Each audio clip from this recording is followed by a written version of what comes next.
Hey friends, I hope all is well. Thank you for hanging out with me today. I wanted to talk to you about humility. What does humility mean to you? What does it look like in your life?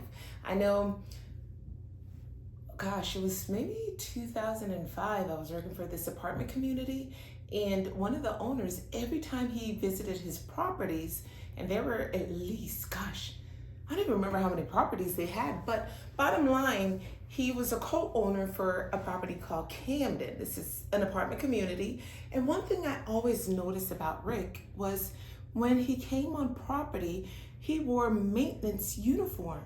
And what he wanted to do was to serve those in lower positions, in the lowest positions for the apartment communities. And he would go out into the different homes and take care of the home with his own hands.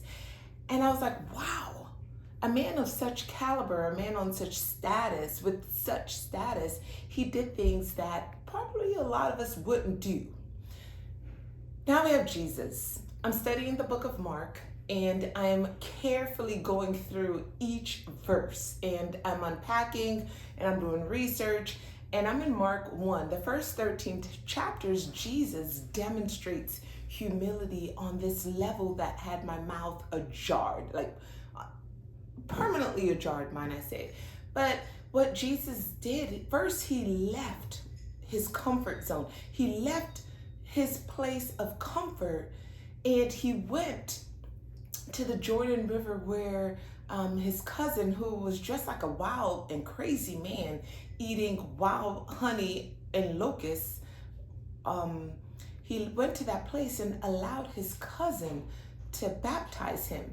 Now, you probably already knew that, but I wonder if you knew the condition of the Jordan River.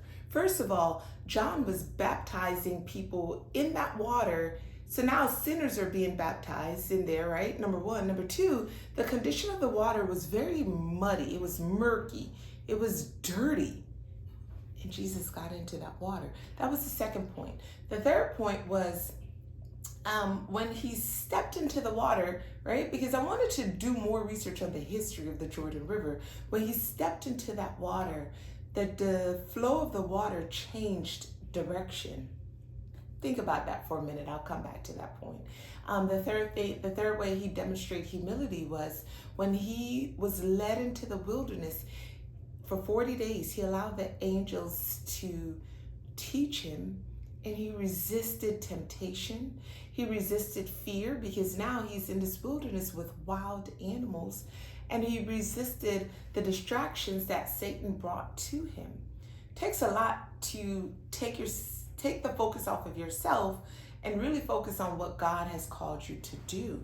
So the thing is, when it comes to humility, we have to think of others more than we think of ourselves. We have to take ourselves off of a pedestal and say, okay, what can I do to serve this person? What can I do? Because at the end of the day, you're going to make God smile. And that's what he did when Jesus just obeyed. Now, you can't be obedient unless you have humility. So the thing that I wanted to come back to is allow Jesus to step in your situation. Be humble enough to say, Jesus, I can't do this on my own.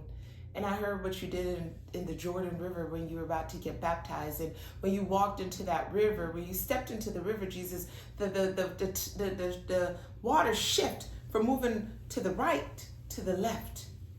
So allow him to step into your situation. Be humble enough and invite him to step into whatever it is you're going through. And I promise it's inevitable that the direction of your situation is going to change, and it's going to be for your best. Be blessed.